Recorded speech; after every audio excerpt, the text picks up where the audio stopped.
I'm the son of so-and-so, and each person that we meet, they have relationships. They're necessarily, related to their parents. They didn't come from nowhere. They're the child of someone. And so that relation is a real, part of their being, a real, part of them. It's anything about us that, depends on another, that doesn't come from us. So it is relation in that sense of those sort of, invisible bonds that we have with others.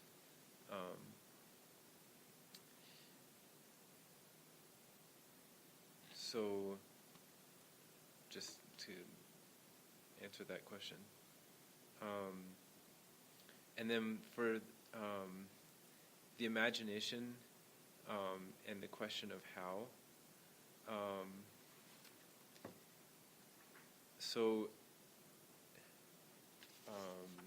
What the imagination... So I was talking with Brother Francis Tres about this. He was helping me with this. It's on page 14 if you want to look at it. But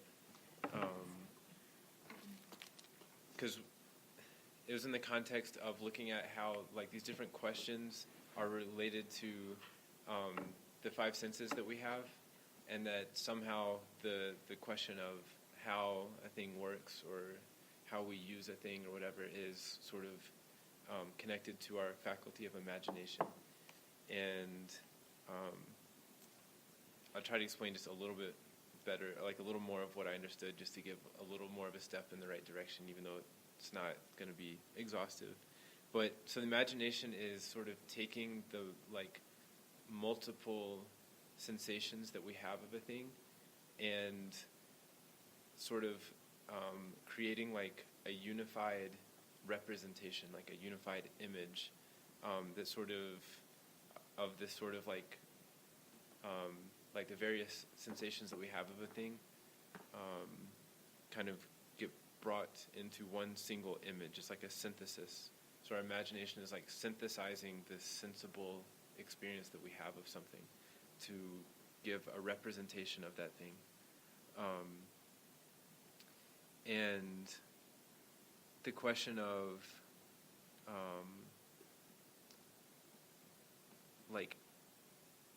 how is kind of in view of getting a better imaginative representation. So one example would be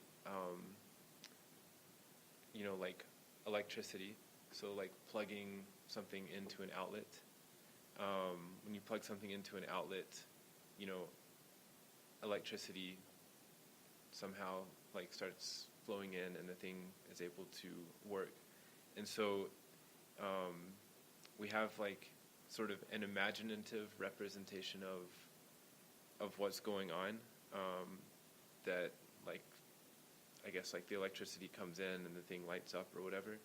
But we're how does that work? And by asking how, we're looking for a better sort of visual image representation of how the thing works. And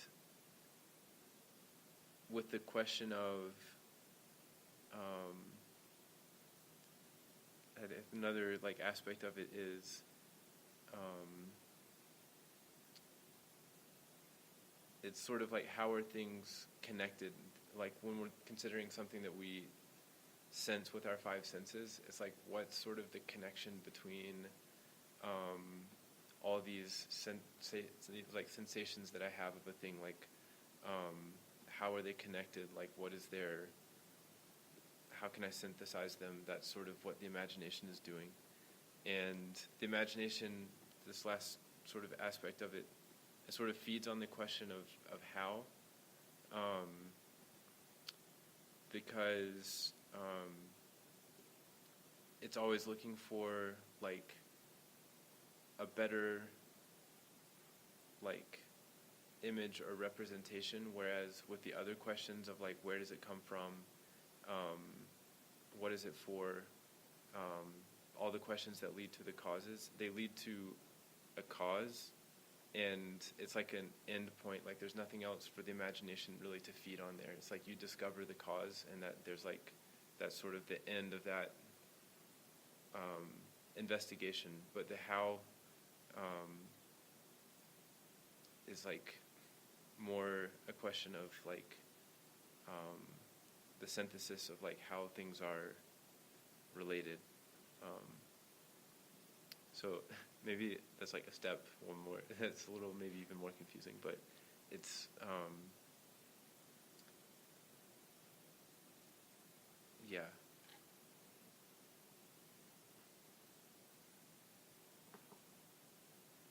I feel like that was really confusing. So A little bit. All right, it made more sense when Brother Francis Trez was explaining it to me. So we'll go on. Okay, so I think also, all right, the last thing, I mean, this is, I guess, kind of like the humbling part of it too, is like trying to like understand stuff and being like, it's, I don't know, it takes time and it's hard to understand sometimes, and then you think you understand, you've got to go back and try again. So I'm sure there's always going to be stuff like that, like whenever we're trying to learn something. So, all right. So with the induction, we were looking at like induction and deduction and stuff like that, and we saw kind of that the induction is going from the experience to the principle or the cause. And another way of saying that is that it's going from like the effects. So it's going from like the effects to the cause. So we experience the effects of something, and we're seeking like sort of the hidden principle of those effects. Like, what is the cause of the effects that we experience?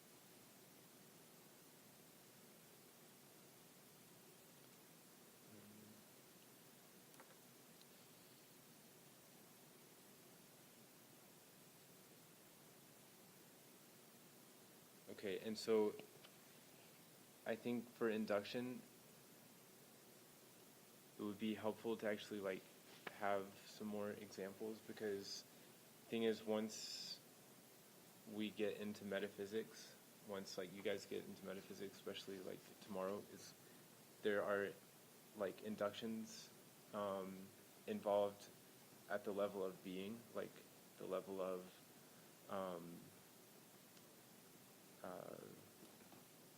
like the experience of a thing as far as like it exists.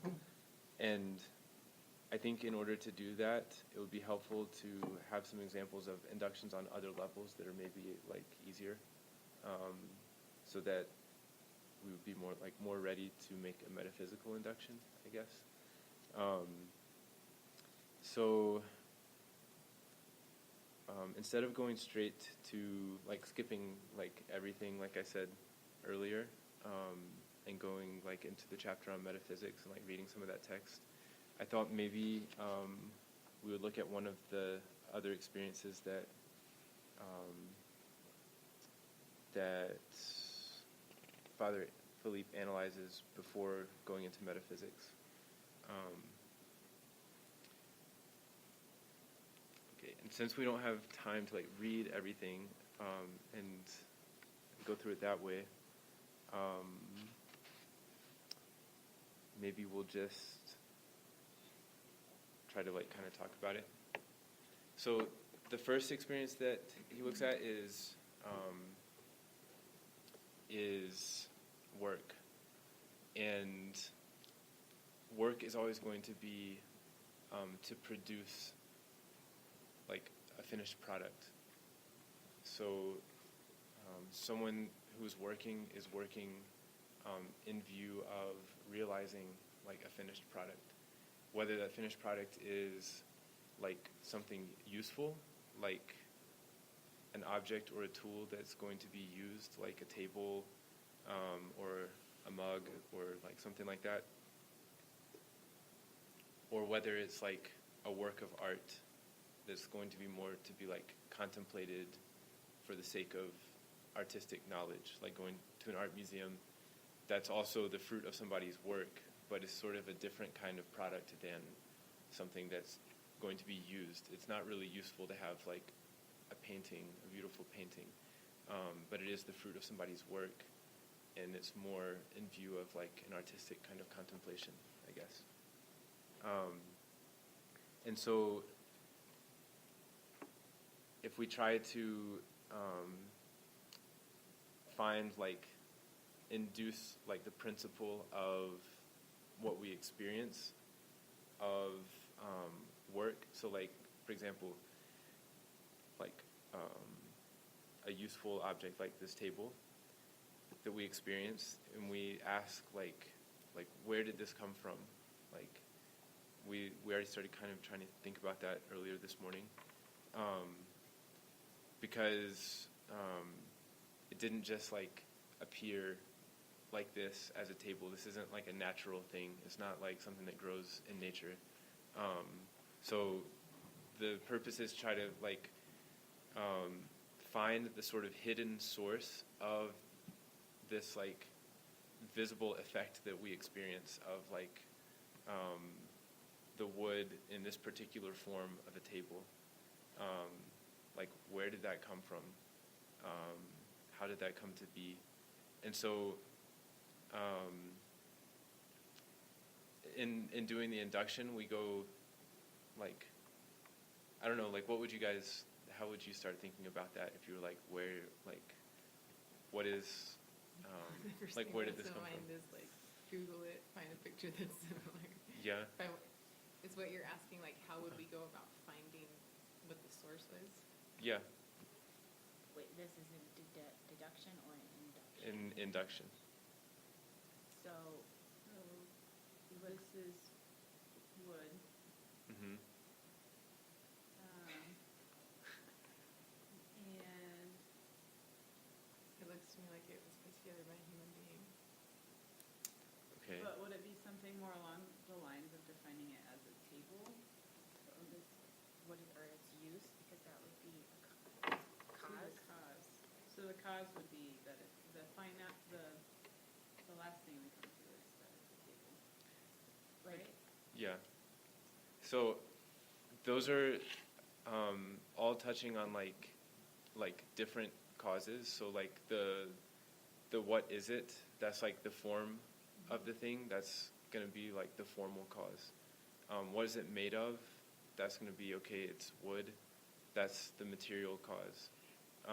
The like it's to be used to put stuff on. That's like, what is its purpose? That's going to be the final cause. Like, what is it for?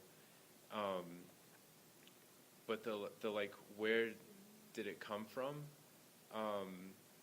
That's going to be like especially important for something that's made for like a work of art, or like the work of somebody's labor. That's going to be sort of the more kind of like hidden, the more like kind of hidden source. Okay, so maybe. So is it just going to be, since we're looking for something broad, like Yeah. Our experience is that tables are made by carpenters, and so this table is probably made by a carpenter? Yeah, and I think eventually we're gonna be led to the fact that this table had its sort of invisible source in the mind of the carpenter who was working. It's like that was the cause of this table that we experience, was the idea in the mind of a person who wanted to realize this finished product. It's like this is the fruit of somebody's intelligence and labor, and not the fruit of just like a natural process. Like it's not something that we would just find in nature. The principle of it has its source in somebody's intelligence and in the work of their hands. Like that's sort of like the hidden principle of something that's made, is that it didn't just pop out of nowhere, but it really required like an intelligence, and it required a certain labor in order to come into existence in the form that that we experience it in. So our experience of it is the effect of someone's thought and their work. Because if I said all tables are made by carpenters and this is a table, therefore it was made by a carpenter, that would be the deductive reasoning Yeah. over. So, like the inductive though would have been like the carpenter's intention. Mm-hmm. Like, Like if I went from his intention and then like broke it down to how he made it. it's going to be more the other direction. It's like from the experience of the thing, going back to the starting point in the carpenter's intention, that's going to be an induction. Okay. That's going to be sort of the like hidden source of this thing is in the mind of the carpenter, and it was realized like by the work of his hands. That's sort of where this thing came from. It's not. I think so.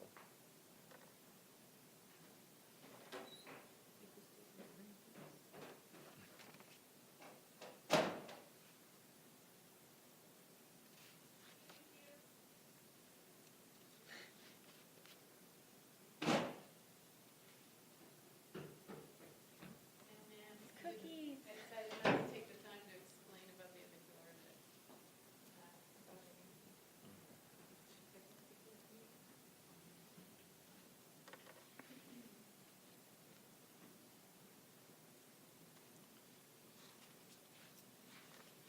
Okay.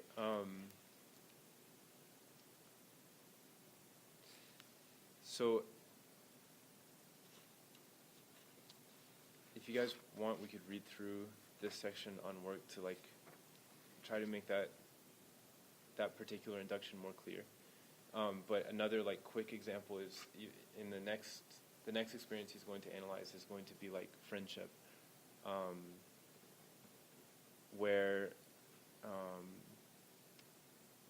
we go from, we have a relationship with a person, and we experience like the effects of that like relationship in our lives, like the love that we have for a person. There's like a love in our heart that is born, and we experience the effects of that love, even in the, our actions and things like that. Like we start, doing things for that person, trying to spend time with that person, and so those are like the effects, and we're trying to find like what is the hidden source of this love that I have in my heart for that person. Like what's the hidden source of of like my actions of love in this relationship of love that I have with the person. And so from the effects, the induction is going to go to the principle, which is the other person, the goodness of the other person. It's because there's another person who exists and who is good that that I have this love. Like the cause of the love that I have in this friendship is the goodness of the other person. So that's another like source of another experience that I have. I have an experience of loving different people, like loving my mother, loving my grandmother, and each relationship has something unique. I love each one in a unique way, in a particular way. What's the cause of that love that I have for each one, and the uniqueness of that love? The cause is going to be found not like in myself, but it's in the goodness, the like unique goodness and the unique relation that I have with each one of those persons like who exist. So it's the goodness of the other that attracts me and that gives rise to this experience of love and of friendship.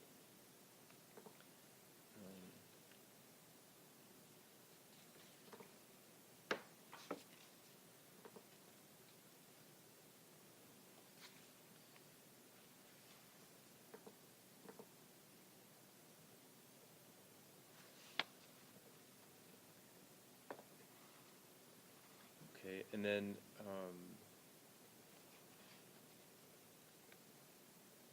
like for the philosophy of the living being, this is going to be another like stage, another experience, is the experience of being alive. Like we experience our life through different like manifestations of our life, like whether they're like biological manifestations of our life, or whether they're like more spiritual manifestations of our life, like the fact that I think, the fact that I make choices. Those are like experiences of my life, or the fact that, so the three kind of levels of life that are going to be distinguished in the philosophy of the living being are like our vegetative life. So it's like really just like the most basic like function of our body. Through that like experience, I come to realize, that I'm alive. And then also through our sensible life, which is a little bit higher still, it's no longer only what I share in common with a tree, because like a tree is also alive. It grows, in a sense, it moves itself. It has its own like principle of movement and development within itself. Like once that like seed is planted, it has in itself like a principle of growth and development and everything. And I have something in common like with everything that's alive on that level, like sort of the plant level of my life. So that's going to be like growth and development. Like our fingernails growing, like that's on a vegetative level. It just kind of happens. It's just something that like is a manifestation of our life sort of on a very basic level. And then there's a sensitive level where our five senses basically, which we have in common with other living beings that are not human. So like any other animal that you can think of that can also see and hear and smell and taste and everything, and has a sense of touch. So that's another level of life that we have. And then we have also, even beyond that, like spiritual capacities to think, to discern between right and wrong, to make choices, to make sacrifices, to to affirm the truth or the falsehood of a thing. So like we discover kind of our life on an intellectual level and on like a voluntary level. And so we have all these different like manifestations of our life on all these different levels. So it's like very multiple, it's very varied. There's like different expressions, but there's something that unites all of them. It's just one life. I don't have three different lives. It's just one. I only have one life, but it has all these multiple manifestations on different levels. So what is the one unifying principle of these multiple manifestations of my life? That also includes like spiritual operations, like the ability to know like universal truths, or the ability to make a free and like voluntary choice to do something or not to do something, to do what's right and to avoid what's wrong, or even to like know the difference. What's like the hidden source of all that? What's the cause or the principle? And in the philosophy of the living being, that's going to lead to the discovery of the soul, which is the unifying principle of our whole life. It's like the hidden source, or like the cause of all this like multiple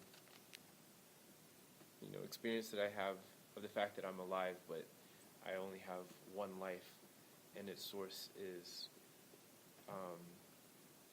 it's going to be called the soul.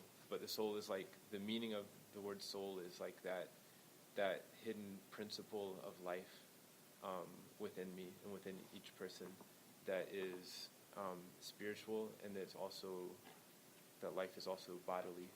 So we're body and soul together. So that's another induction. You're going from like the effects of my life, the fact that my fingernails are growing and my hair is growing, and the fact that I can see and that I'm actually seeing, the fact that I can hear, the fact that I can feel things, and also the fact that I can think and speak and make choices and stuff like that. All those are the effects, and I'm looking for the cause, and that's going to be the principle of my life. That's an induction.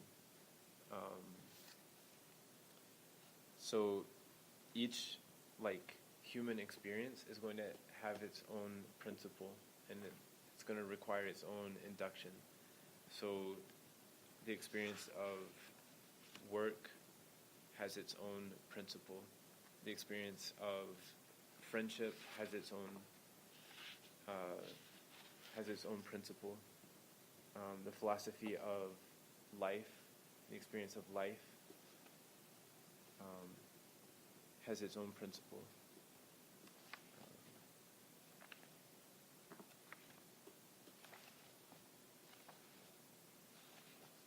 And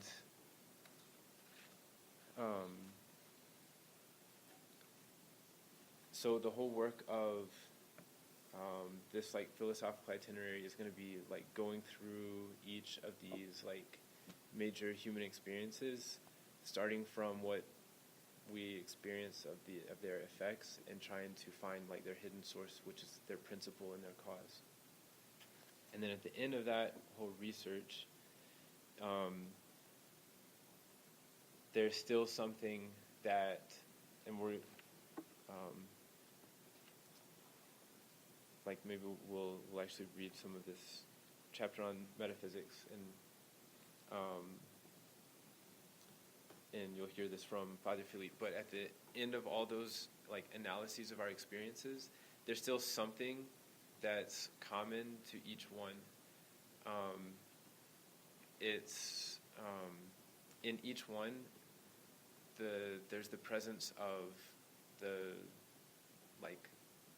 person, or the presence of man. It's man who works, who loves, who is alive, who is part of the physical world. And in each of those experiences, there's the judgment of existence of like that existing person who's experiencing all those things.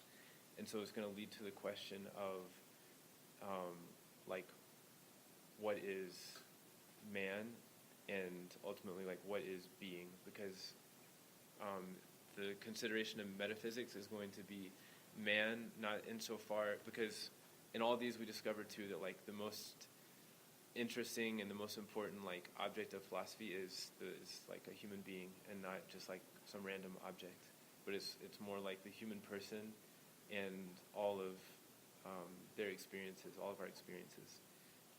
But the metaphysics is going to start when we go beyond looking at like the human being in as much as like it's an experience of work or of friendship or of life, but really it's man in as much as he exists, in as much as he is a being, because being is what a person has in common with everything else that exists. It's like the thing that unites all existing realities is the fact of being. So a person is a special like kind of being, and has a special like way of being, which is being a human person. But nevertheless, like we have in common our existence with everything else that exists. There's something common between me and every other reality that I can experience, which is the fact that I exist. Just like everything exists, I exist also. And so it leads to the question of what is being. And that's going to be the start of metaphysics, basically. So it's no longer like what is the experience of work? What is the experience of love? What is the experience of life? It's going to be what is being, which is common to like all of those and to everything that exists. That's sort of like the question of metaphysics is what is being as being, and what is the source of being. And so we can see how that is going to kind of be like an ultimate question that's going to lead us to kind of Father Philippe will kind of point us to the question of like the human person is like the most perfect or like most noble, most interesting being that we can experience, but is the human person the ultimate being, or is there a being that is like the source even of the human person? Can we go from the human person to the existence of a first being, which is the source of everything that exists? And that's going to be like the task of metaphysics, is to kind of to find answers to those questions, basically.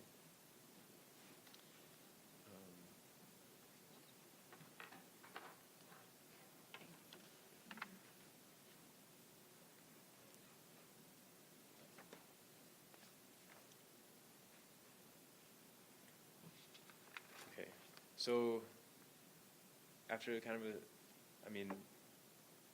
are you guys kind of like following? Okay. I think the best thing maybe we could do with the time we have left is to start to read the chapter on metaphysics, which is on page 90.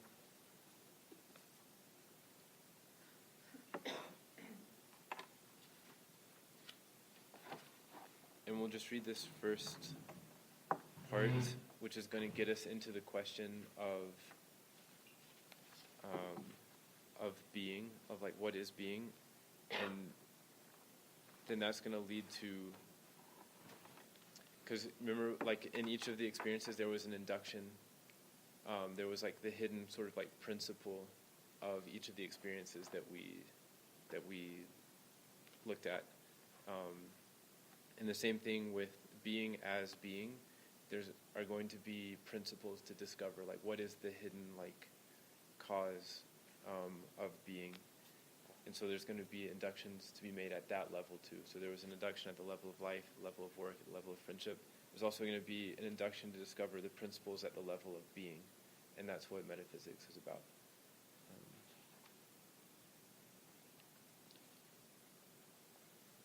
And okay, so to give kind of my intention in reading this is not to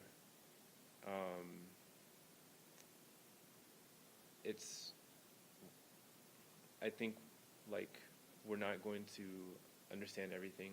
I don't understand everything in a first reading, but it's going to at least put us in sort of like the introduction of metaphysics, basically, and it's going to probably raise questions for you guys that you can ask tomorrow with Francis Therese. So it'll help you to kind of be ready for what he's going to give tomorrow, and to kind of have questions in mind to ask him, because that'll be helpful for him too. It's like if you have questions, to be ready with those and to ask.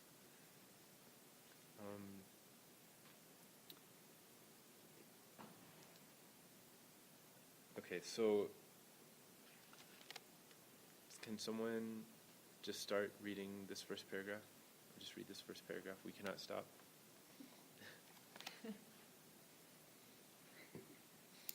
Somebody else should read it. I'll read it. Okay, thank you. We cannot stop our philosophical analysis here, because the four experiences upon which we have based our inquiry, work, friendship, that which is moved, and that which moves itself, although irreducible, have something in common.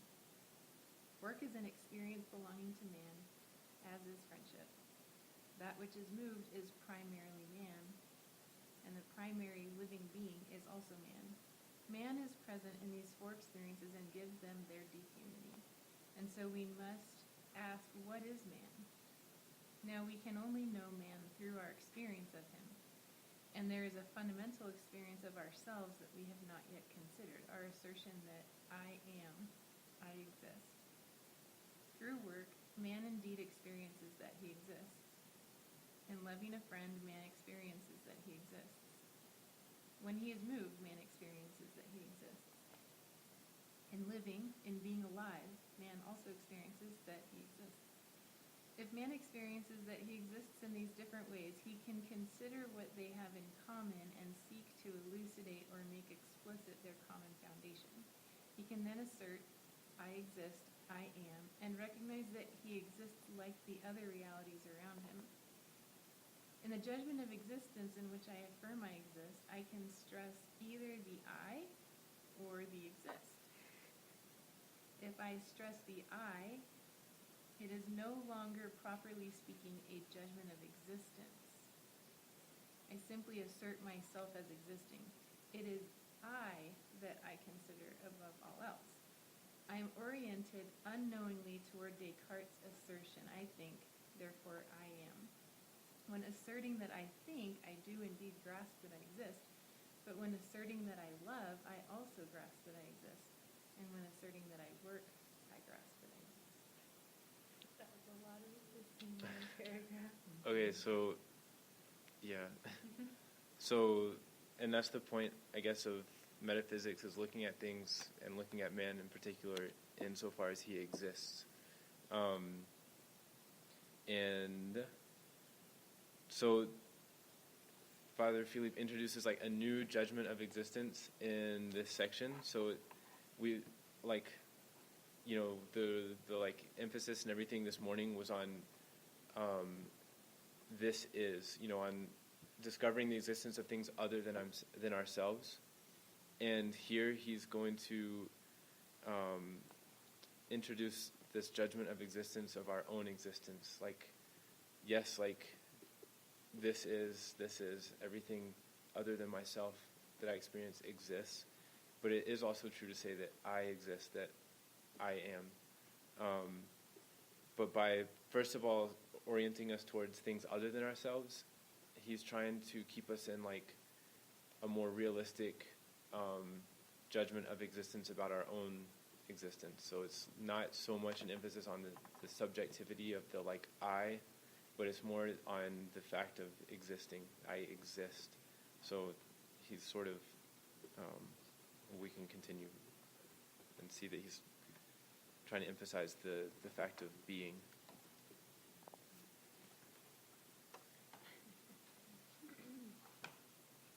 I can also stress the exist without suppressing the I, but relativizing it. The fact of existing is what is considered above all. The judgment of existence then stands out, and it does not matter whether I say I am or this is. The only difference is that when asserting this is, I call upon experience involving the external senses, especially that of touch, whereas I can say I exist merely by thinking. But then the danger is that the I may be too present and veil the fact of existing. That is why it is good to express a judgment of existence both ways, in order not to be tempted to remain in the self, and so that exist might stand out in its act of being. Okay. It is easy to see why we cannot agree with Descartes with the cogito, how do you say that? Probably cogito. The I exist is not what is primarily experienced. It is experienced through the vital activity of thought or love. Thus, in his approach, it is either through an intentional content or through reflection upon the exercise of voluntary activity that I grasp that I exist. It is by means of a mode of being that I assert that I exist. On the contrary, we must be wholly attentive to the simplest, most direct judgment of existence there is, the one that asserts this is or I am. Does that make sense? So he's saying that he's contrasting the affirmation like I exist with Descartes' I think, therefore I am. Because Descartes' I think, therefore I am is going through like the activity of thought in order to make the judgment of existence instead of just like I exist, like I am. And he also says earlier that it's not only in thinking that I can say. You can also say like I work, therefore I am, or I love, therefore I am. There are many different operations, not just thought. But he's trying to get us to like the simplest judgment of existence, the most direct one of like I am. Just trying to have that experience of ourselves at the level of like our being, which is, before any activity. So, Yeah. like Descartes was saying that he only things are real that, like only himself, because he's the only thing that can really know that exists, though. Right? Yeah. Okay. Mhm. It could be objected that a judgment of existence always takes place in an experience, and thus that we assert the existence of something. It is always by means of a determination. This, that is asserted. Whether the determination is this, or an intentional form, or the very exercise of vital activity, it is always by means of a determination that existence or existing is reached. Would it not then be better to choose a more spiritual determination, such as Cogito. thought, rather than a physical reality? So he's sort of like elaborating on the same question. Okay. Ilana, that's for Father Nathan, but if you're headed out, I can take it home. Thank you very much. No problem. Okay, so let's continue.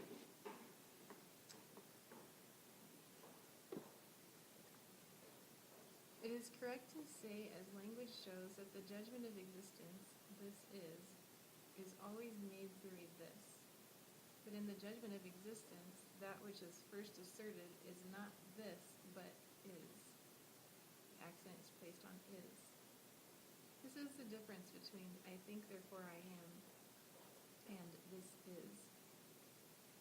In the assertion, I think, therefore I am, thought is first considered and experienced, and then I discover the existence I am. Then I discover the existence it implies. However, when I assert or say, this is, the existent reality grasped by my intellect, down to my senses and to touch, is reached, is experienced. It is true that I affirm that such and such reality exists, but it's existing in its active being, which is highlighted. Okay, so that's sort of more of the same reflection, but it's like, where do we put the emphasis when we make a judgment of existence? Is it on the like particular thing, or is it on like the act of being? Is it on like when I say I am, is it on the I, or is it on the being, like I am, or like the this is do we put the accent on this particular table, or the being that is in act in this table, like this is. So he's trying to get us to, with our mind, to like touch the act of being beyond a particular form. And he's saying that the act of being is always reached like in a particular form and through a particular form. It's always, there's never just like being. It's always like something particular. But what he's emphasizing in metaphysics is not the form of the thing, but it's the being of the thing, the fact that it exists. This table is a table, which is totally different than me. I'm a person, but it exists, and I exist. And so there's an act of being in both experiences.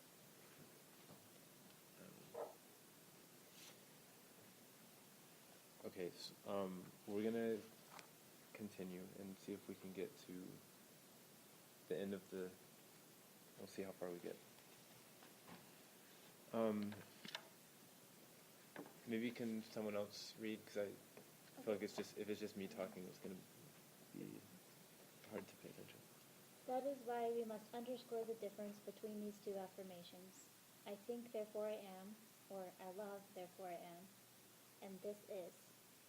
In the former, it is by means of a mode of that which is, however noble it may be, I think, that I discover existing. Whereas in the latter, the existing as active being is reached immediately. It is not reached, of course, in all purity, otherwise we would have an intuition of being. It is reached in this in such reality, but it is reached directly and explicitly. Thus it is no longer reached by a form or a manner of existing, but through and beyond such determination, without the determination being separated from it. It is grasped directly and explicitly. The intellect is capable of fully highlighting existence. This is. Okay.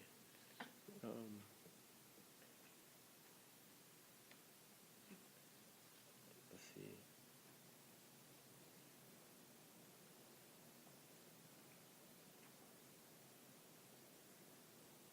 Okay, yeah, let's continue. Here we have, as it were, a new fundamental experience. We might say a meta-experience, implicitly present in all the others, yet which demands to be considered in itself. A philosopher does not have the right to neglect it, claiming that it is of no interest. That would be an a priori, the most terrible of all, for it concerns what is most fundamental and primary. A philosopher must be attentive to this primary experience, and as soon as he is attentive to it, he wonders why it is so often neglected and so easily forgotten, why determinations, forms, and this or that reality grab attention, while that which is forgotten precisely insofar as it is. Where does this forgetfulness come from? How is it that man remains so superficial? Is it due to the conditioning of his human life, and more precisely, the conditioning of the life of his mind, his intellect? The conditioning of the life of his mind, his intellect. With sensations and imagination, the intellect awakens. Sensations have to do with qualities or forms, and the imagination with the realm of quantity. The intellect, awakening with and after the senses and the imagination, has great difficulty in truly being itself.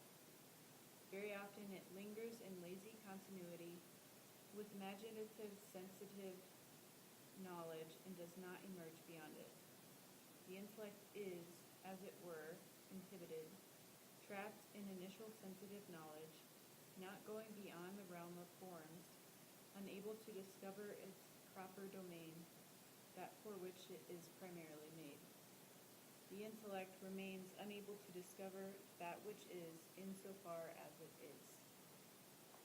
Okay, so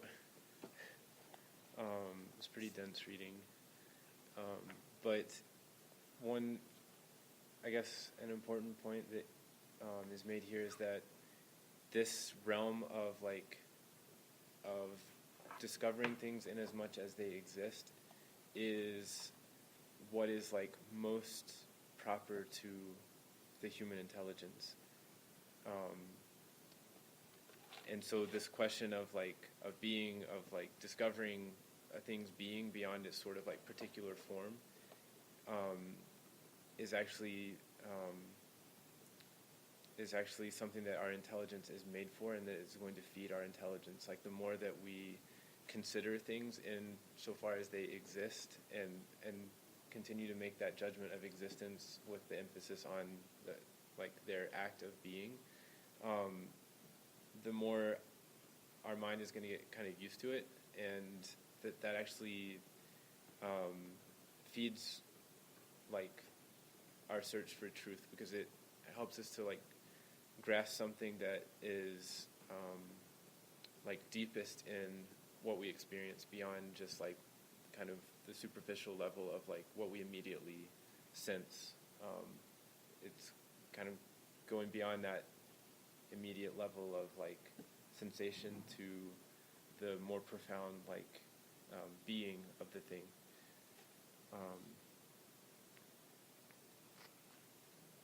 Okay. So I think, maybe just those few paragraphs help just to like at least have like that first kind of touch of like being in as much as it is. And I think for me, at least in particular, like that the example of like the judgment of existence, and like deciding, or like, where he's talking about like where do we put the emphasis, on the this, like this particular thing, or on the is, and the fact that I can say like I am and this is, and that in each of those judgments of existence I reach like the existence of being, like that I have that in common with everything. I think that gets us at least to the point where we can ask the question like, what is being?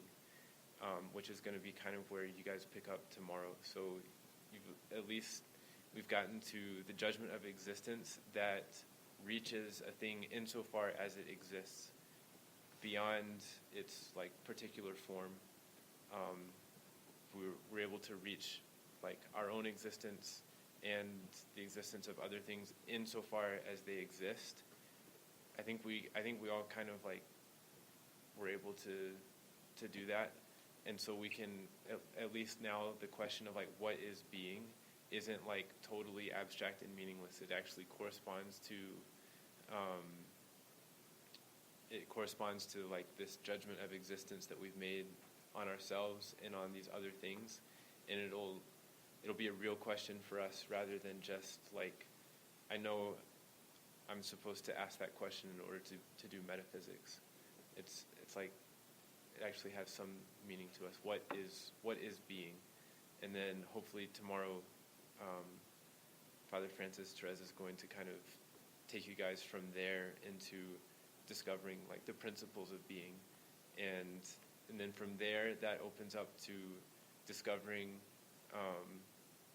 eventually the existence of the first being, which is God.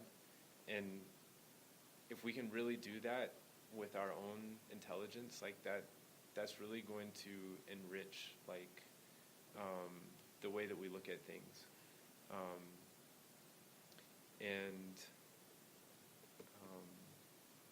And I'll just, because we have to stop, I just want to point out something about this this interesting. So the next, this chapter that we're in right now is in like the first stage of metaphysics, which is going to discover being, and it's going to especially be focused on the human person. And then the second stage of metaphysics, wisdom, is going to be more focused on the discovery of the existence of the first being, which is beyond the human person, which is the source of everything that exists. So like discovery of the existence of God in a philosophical way. Again, we're not pretending that we don't know that God exists. Like, we're not pretending that we don't have faith. But this is really like with our intelligence and through philosophy, just like affirming in the same way that I affirm this exists, we can affirm with our intelligence that God exists. It's not going to be like through our sensations, but it can be a real act of our intelligence to like affirm that yes, necessarily, like there does exist a first being who's God. And in the light of that discovery, we can go back and look at the human person and discover a lot of things about ourselves that we wouldn't know except in the light of God. And that's where, like, philosophy is such a good, it's like such a tool for really affirming, like, the dignity of the human person. Like, we always hear the dignity of the human person, and I think we're going to be even more and more convicted of what that really means the more we continue and try to understand in a philosophical way, like, what the human person is in the light of our relation with God. So this chapter on wisdom, it has these, like, this section, the Judgement of Wisdom, and I just think it's kind of cool because it shows, like, the fruits of, like, taking this effort all the way to the end. And he says, a contemplative person, a person who's like, done this work of philosophy, can grasp in himself the following truth. And then he lists, like, 8 things. And these are, like, the fruits of wisdom, of philosophical wisdom. And so I find it kind of encouraging to at least look at those to see, like, this is kind of, starts on page 135. Yeah, the Judgment of Wisdom.